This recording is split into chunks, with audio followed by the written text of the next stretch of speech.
नमस्ते, मैं दार्शिक पांडे। आज हम बात करेंगे इंदु लग्न और आपके वेल्थ के बारे में। इंदु लग्न कैसे आपके वेल्थ के पोटेंशियल को डिसाइड करता है और बहुत छोटे-छोटे मैं 2 सूत्र बताऊँगा यहाँ पे जिससे आप अपने लाइफ के वेल्थ के बारे में अपने चार्ट से कैसे जज कर सकते हैं, वेल्थ पोटेंशियल को कैसे आप डिसाइड कर सकते हैं। बहुत सारे इसमें फ़ॉर्मूलाज़ हैं, बहुत सारे सूत्र हैं, बहुत सारे श्लोक दिए गए हैं इसके लिए।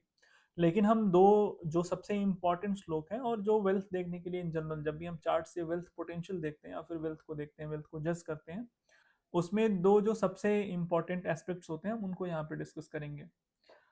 तो सबसे पहले हम इंदु लग्न की बात करते हैं। इंदु लग्न क्यों क्यों इंदु लग्न बोला गया और क्या महत्व होता है इंदु लग्न का, क्या इंपॉर्टेंस होता है इंदु लग्न का? और इस वीडियो के बाद आप एक फेयर आइडिया लगा पाएँगे कि आपके चार्ट में वेल्थ पोटेंशियल कितना है। बहुत सारे मैसेज आते हैं ट्विटर पे भी, यूट्यूब से भी या फिर लोग कंसल्टेशन में भी पूछते हैं कि पोटेंशियल कितना है मेरे चार्ट का।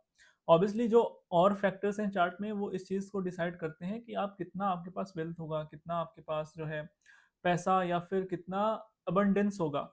लेकिन अगर ये फैक्टर है और थोड़ा बहुत चार्ट ठीक है, मतलब बहुत ज़्यादा चार्ट खराब नहीं है, चार्ट में थोड़ा-सा भी इस फैक्टर को अगर सपोर्ट मिल गया, तो you will be able to gain some money in life and gain some abundance in life. और जब भी हम इंदु लग्न की बात करते हैं या फिर जब भी हम इन जनरल कभी भी चार्ट का वेल्थ देख रहे होते हैं, तो वहाँ पे एक जो इम्पोर्टेंट कॉन्सेप्ट आपको अपने ध्यान में रखना है कि चार्ट का ओवरऑल स्ट्रेंथ कितना है, उस पर डिपेंड करेगा। और जिस फैमिली से आप बिलोंग करते हैं, बहुत बार धनयोग हो रहा होता है। धनयोग होने का मतलब ये नहीं है कि आप बिल्कुल डोनाल्ड ट्रंप या एलोन मस्क के बराबर का वेल्थ आ जाएगा या फिर मुकेश अंबानी के बराबर का वेल्थ आ जाएगा।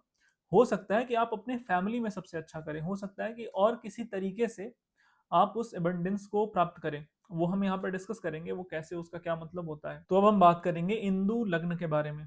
इंदु नाम क्यों दिया गया? कुछ और दिया जा सकता था। इंदु के अलावा बहुत सारे ऐसे नाम हैं जो दिए जा सकते थे, लेकिन इंदु ही क्यों बोला गया? ऋग्वेद में इंदु, चंद्र, सोम और ऐसे बहुत सारे जिन नामों से चंद्रमा को पुकारा जाता है, बुलाया जाता है, वो वहाँ पे मेंशन्ड है। और सोम समुद्र मंथन से निकला था। उसमें क्वालिटी है एबंडेंस की, नरिशमेंट की, वाइटैलिटी की and capacity to sustain the life, to give you the life. जो सोम है उसमें ये क्वालिटीज थी। और जो मून है, मून जब आकाश में बहुत सुंदर दिखता है, जब मून का प्रकाश बहुत सुंदर दिखता है, तो वो भी ऐसे ही लगता है जैसे आकाश से बिल्कुल एक जो नेक्टर है, जो सोम की एक बूंद गिर रही है। वो भी ऐसे ही हमें नरिशमेंट देता है, वो भी हमें ऐसे ही फील कराता है। और मून के अंदर भी यही क्वालिटीज है। मून आपके इमोशन को दिखाता है, मून नरिशमेंट को दिखाता है। वेल्थ जो है अपने ट्रू नेचर में, अगर आप करेंसी से साइड कर देते हैं वेल्थ को, जो जो मॉडर्न इकोनॉमी में यूज होता है, तो वेल्थ अपने ट्रू नेचर में नरिशमेंट को ही दिखाता है, प्रॉस्पेरिटी को दिखाता है। मॉडर्न वर्ल्ड में करेंसी यूज होती है, जो भी हम आज यूज करते हैं वो मॉडर्न वर्ल्ड का है। बाकी ट्रू नेचर में जो वेल्थ है वो capacity to sustain the life and कितना आपके लाइफ में नरिशमेंट है। तो पहले के टाइम पे जब वेद लिखे गए, तो करेंसी तो नहीं थी उस समय। उस समय जो भी आपके पास अनाज है, जो भी आपके घर में फ्लूइड है, जैसे मिल्क हो गया, कर्ड हो गया, इसके अलावा जो भी आप कंज्यूमेबल गुड्स में ट्रेड कर सकते हैं, जैसे आपके पास कुछ अनाज है तो उसे दूसरे को देना और उससे कुछ और ले लेना, तो ये होता था पहले। और इन सारी चीजों को मून रिप्रेजेंट करता है। तो जब पहले के समय पे सोसाइटी में एग्रीकल्चर इंपॉर्टेंट था, एग्रीकल्चर बेस्ड सोसाइटी थी, तो सब कुछ जो है वो रेनफॉल से डिसाइड होता था। और रेनफॉल को एस्ट्रोलॉजी में मून दिखाते हैं, चंद्रमा दिखाते हैं। और जो इंदु लग्न है, जो कि मून के नाम पे, मून का एक नाम इंदु है, तो वो प्रॉपर कोई ऐसा पॉइंट नहीं है जहां पे करेंसी आप काउंट करते हो या फिर कितना वेल्थ है ये काउंट करते हो। It is like how much nourishment you are having in the chart, कितना आपके चार्ट में अबंडेंस है। It can be in the form of currency. आप शादी के लिए भी इंदु लग्न देख सकते हो, आप बच्चों के लिए भी इंदु लग्न देख सकते हो, आप हर एक एस्पेक्ट के लिए इंदु लग्न उसका काउंट करिए और आप देख सकते हैं ओवरऑल प्रोस्पेरिटी कितनी है आपकी लाइफ में। कई बार ऐसा होता है कि हमारे लाइफ में पैसा नहीं है बट फैमिली बहुत अच्छी है। फैमिली में कुछ प्रॉब्लम है तो पैसा बहुत है, पैसे से कोई प्रॉब्लम नहीं आ रही है।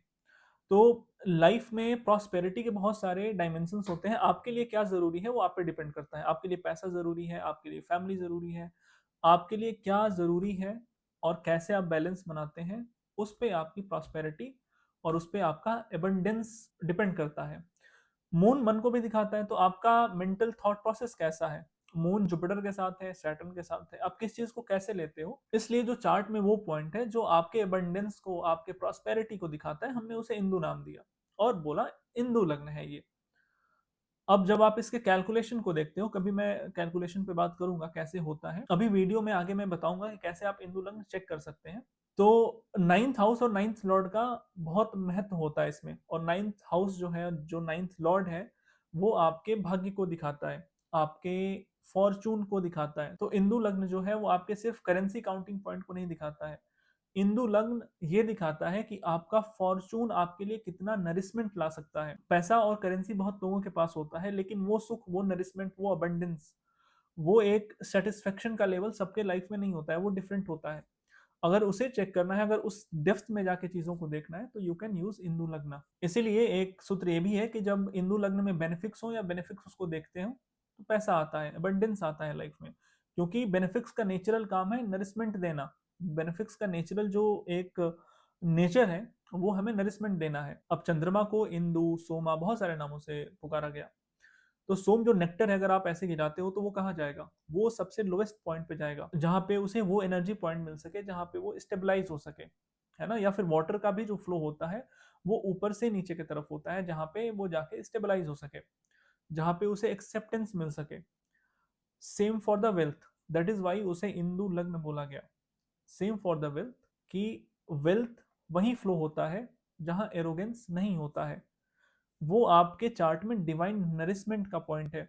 आपके चार्ट में कहाँ पे डिवाइन नरिशमेंट है, किस किस प्लैनेट के थ्रू आएगा, किस दशा में मिल सकता है, किस दशा में नहीं मिलेगा, वो आप इंदु लग्न को यूज करके देख सकते हैं।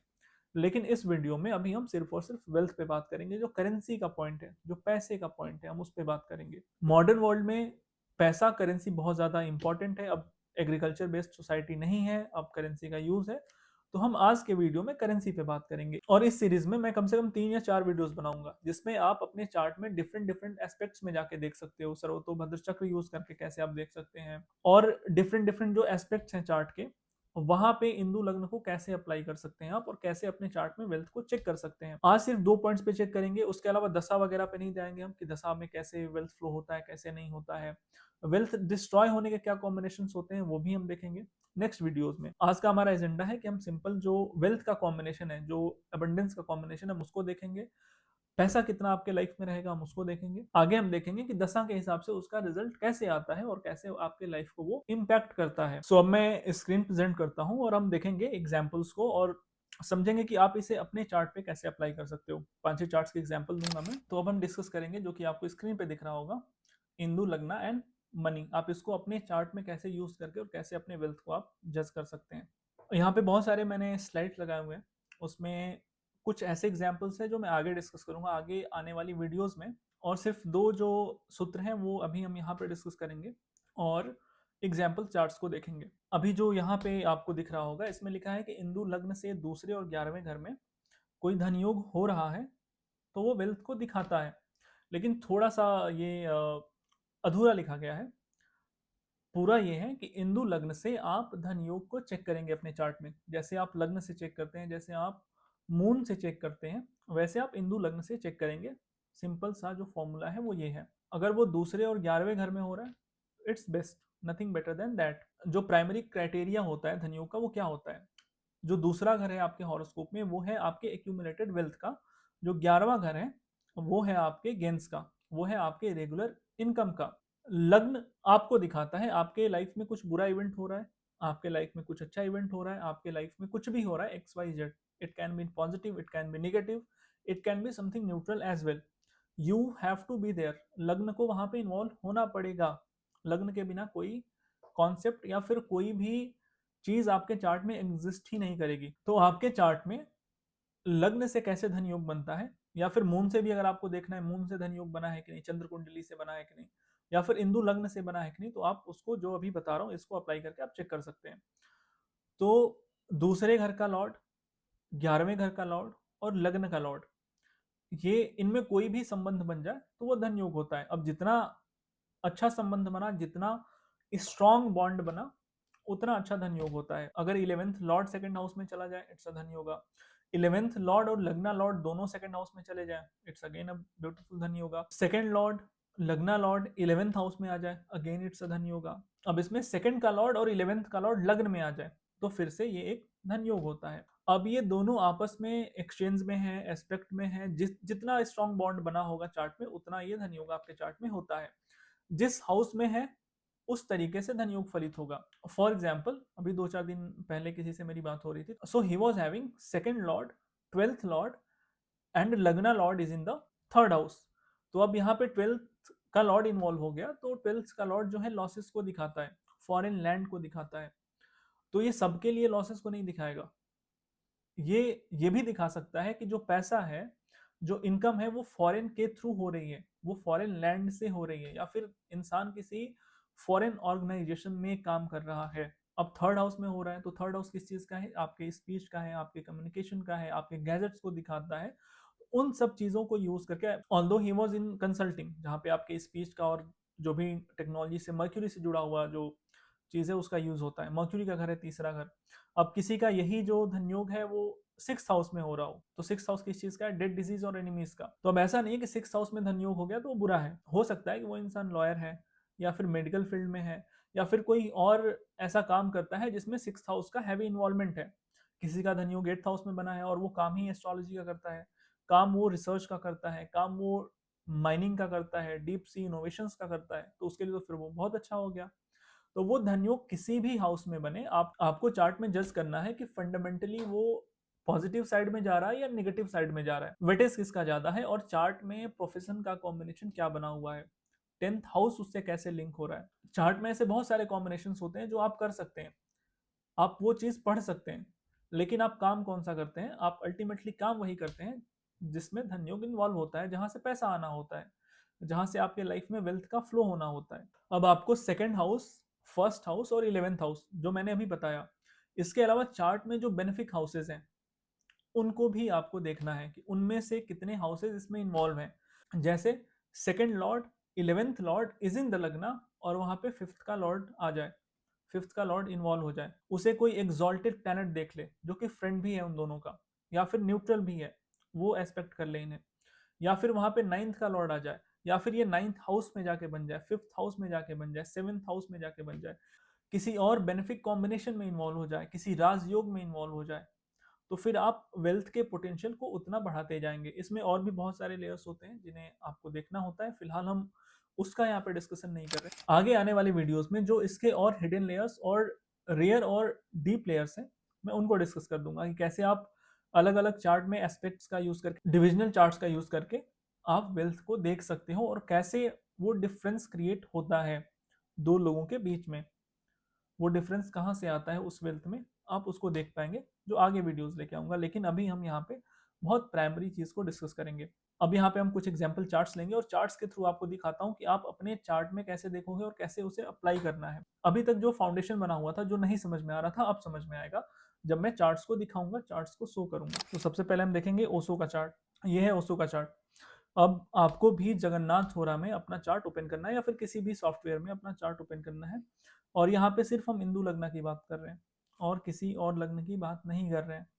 जैसे बहुत सारे जो लग्न होते हैं, जैसे श्री लग्ना, घाटी लग्ना, या फिर और भी जो ऐसे होते हैं लगन, बहुत सारे सॉफ्टवेयर्स में उन्हें रॉन्गली कैलकुलेट किया हुआ है या फिर होता है, सबका अपना अपना सेटिंग है, सबका अपना अपना कैलकुलेशन है। किसी किसी में जब आप मैनुअली कैलकुलेट करोगे तो वो गलत आता है या फिर एक दो हाउस इधर उधर हो जाता है। वो अभी हम देखेंगे इंदु लग्न को, इजी होता है उसको कैलकुलेट करना, तो लगभग हर सॉफ्टवेयर में वो सही कैलकुलेट किया हुआ होता है। तो अभी हम ओशो के चार्ट पे देखेंगे। ये ओशो का चार्ट है, थोड़ा सा मैं इसको छोटा कर देता हूँ।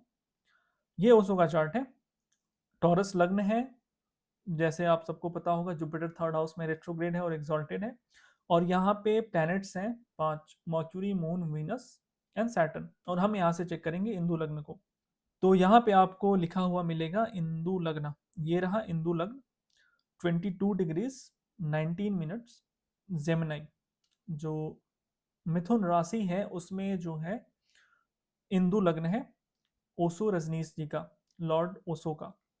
अब आप इसको क्या करेंगे, अब एक और रूल होता है जो इंदु लग्न का, जब बहुत सारे प्लैनेट्स इंदु लग्न को एस्पेक्ट कर रहे हो और उसमें से आपके लिए कुछ बेनिफिट्स हो, मतलब फंक्शनल बेनिफिक हो चार्ट में या फिर नेचुरल बेनिफिक भी हो, तो वो अपने दशा अंतरदशा में आपको पैसा देते हैं, आपको वेल्थ देते हैं। अभी हम वो कॉन्सेप्ट यहाँ पे नहीं देखेंगे कि वो कैसे देते हैं और कब नहीं देते हैं, it's a very complex thing. या आपको ये भी देखने आना चाहिए कि किस कंडीशन में वेल्थ नहीं आती है। अभी हम यहाँ पे वो देखेंगे जो हमने अभी सीखा है, सेकेंड हाउस, 11th हाउस, लगना, 5th, 9th, कितना धन योग है और कितना मजबूत धन योग है, हम उसे देखेंगे, और कितनी प्रॉस्पेरिटी और वेल्थ रही लाइफ में।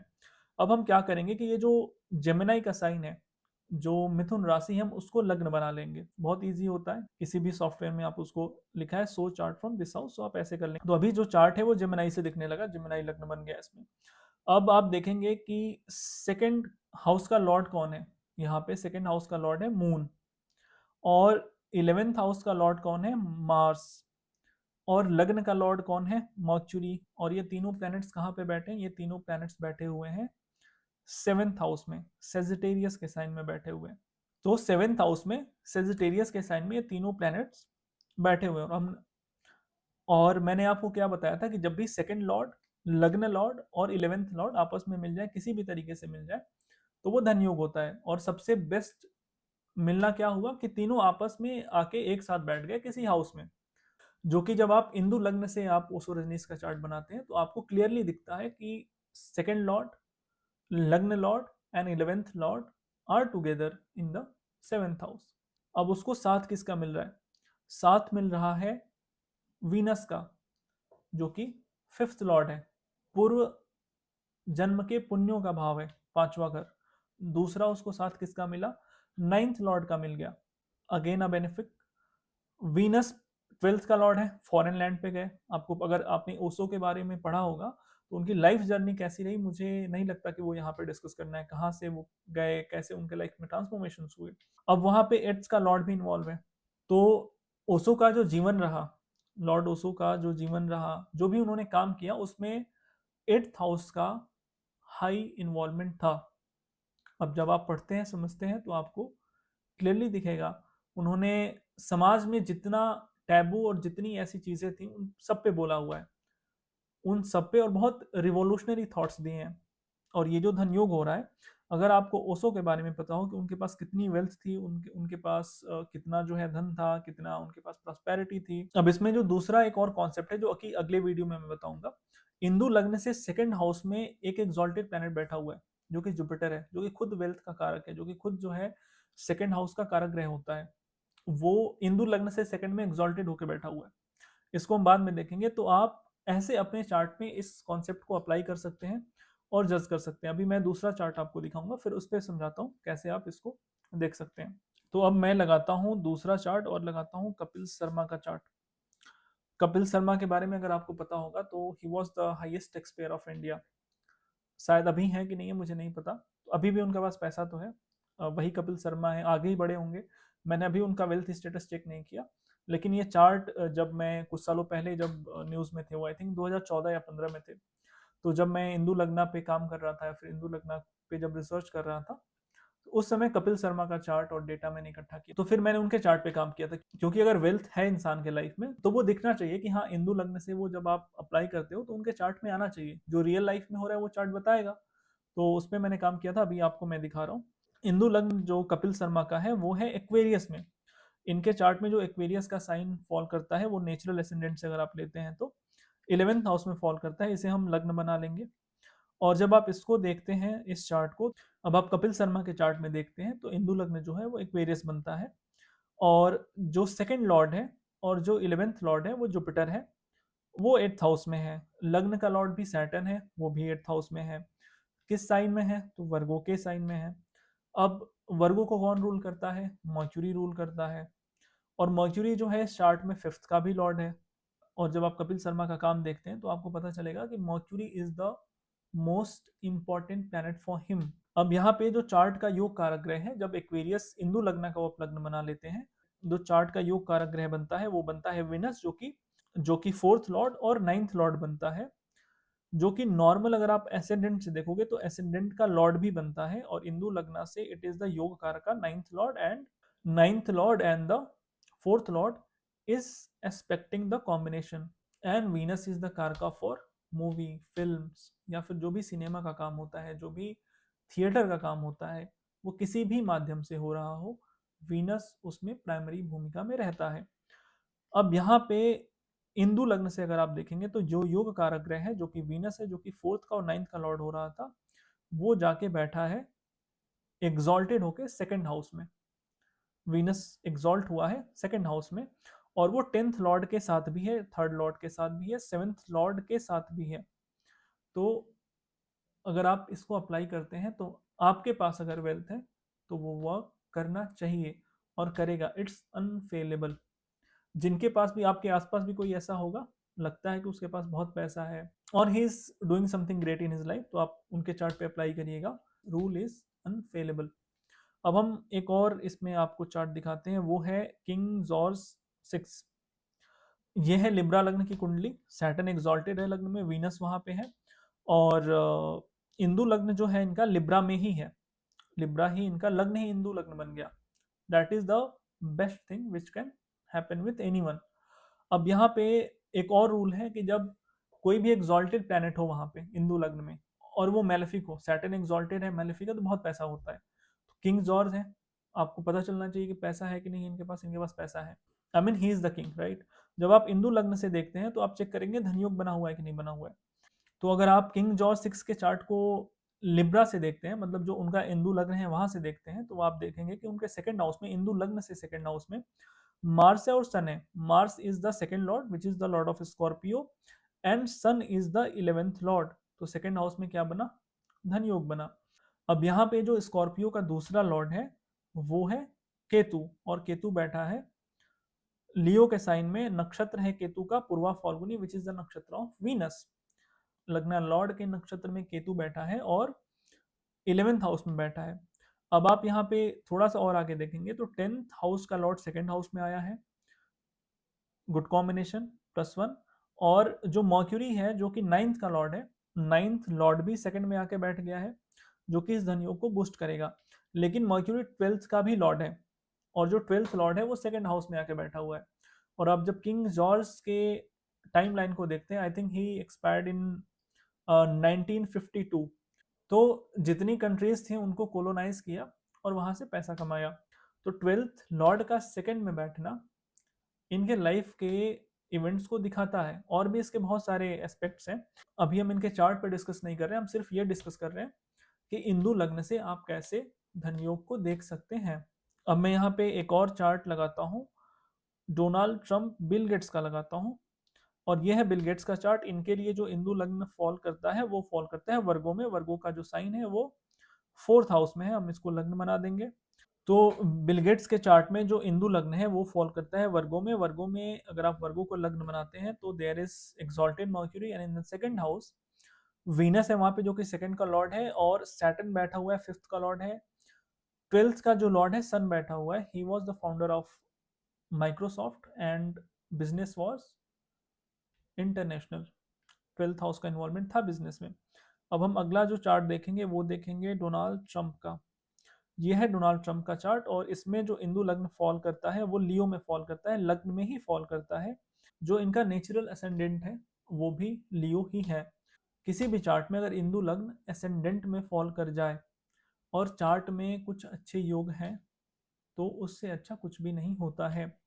अब इनके चार्ट में, डोनाल्ड ट्रंप के चार्ट में, जो सेकंड लॉर्ड है वो 11th हाउस में आके बैठा है, अपने साइन में बैठा है, जेमिनाई के साइन में बैठा है। जुपिटर जो है वो रेट्रोग्रेड हो गया है सेकंड हाउस में, जो कि फिफ्थ का लॉर्ड है और जो कि एट्थ का लॉर्ड भी है। एट्थ हाउस पॉलिटिक्स को भी दिखाता है, एट्थ हाउस राजनीति को भी दिखाता है, he is the president of USA. अब डोनाल्ड ट्रंप के चार्ट की एक और आपको ब्यूटीफुल चीज मैं दिखाता हूँ। जैसा मैंने बताया कि सेकंड लॉर्ड 11th में आके बैठा है, जेमिनाई के साइन में बैठा है। जो सेकंड लॉर्ड है जो कि 11th लॉर्ड भी है, जो मर्क्यूरी है, उसका अगर आप नक्षत्र देखेंगे तो वो नक्षत्र है आर्द्रा, आर्द्रा में बैठा है। और आर्द्रा के जो लॉर्ड होते हैं वो होते हैं Rahu Dev, lord Rahu. And Rahu in this chart is sitting with the sun in the 10th house. Again it's a dhan yoga eight Nakshatra level. आगे मैं जब वीडियोस बनाऊंगा तो नक्षत्रा पे भी बताऊंगा कि इंदु लग्न हम नक्षत्र से कैसे देखते हैं, और भी जो इसके डिफरेंट एस्पेक्ट्स होते हैं वहां से कैसे देखते हैं। अगर नक्षत्र का इन्वॉल्वमेंट है तो वो कॉम्बिनेशन और इंटेंस हो जाता है और इंटेंसिफाई हो जाता है।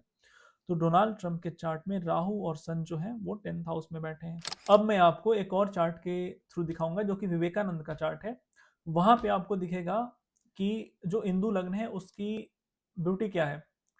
इंदु लग्न सिर्फ वेल्थ को, जैसे मैंने पहले बताया कि इंदु लग्न is not all about wealth, it is about your nourishment, और आप दूसरों को कितना नरिशमेंट दे सकते हैं उसको भी बताता है।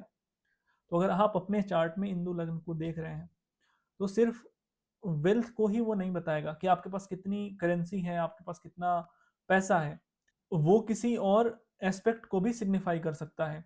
और जो चार्ट है वो फ्यूचर प्रिडिक्ट करने के लिए होता है, पास्ट बताने के लिए होता है, लेकिन चार्ट का एक और जो इम्पोर्टेंट काम होता है वो ये बताना होता है कि आपको आपके पैटर्न्स पता चल सके कि आपके लिए क्या अच्छा है और क्या बुरा है।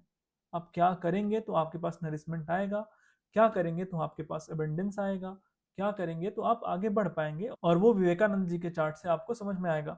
अब मैं यहाँ पे विवेकानंद का चार्ट लगाता हूँ। ये विवेकानंद जी का चार्ट है। सेजिटेरियस लगना है, Saturn moon is in the 10th house in the sign of Virgo. इनका जो इंदु लग्न है वो एक्वेरियस में फॉल करता है। एक्वेरियस को हम ऐसे लग्न बना देंगे, इंदु लग्न को हमने बेसिकली लग्न बना दिया।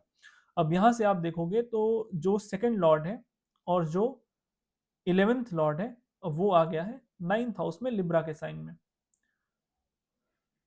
तो सेकंड लॉर्ड का और 11th लॉर्ड का 9th में बैठना इट्स अ धन योगा। या फिर अगर आप इंदु लग्न को देख रहे हैं तो वो क्या है, वो आपके नरिशमेंट को, वो आपके लाइफ में अबंडेंस को दिखाता है, वो आपके इस कैपेसिटी को दिखाता है कि आप किसी और की लाइफ को बेहतर बना सकते हैं।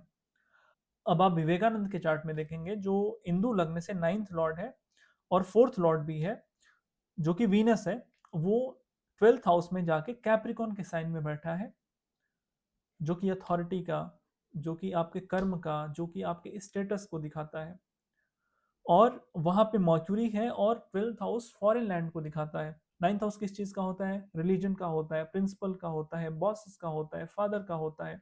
विवेकानंद ने क्या किया था, विवेकानंद भारत से धर्म सभा में गए और वहां पे अपने साथ साथ भारत के भी संस्कृति को आगे बढ़ाया और वहां पे फ्लैग बियरर बने।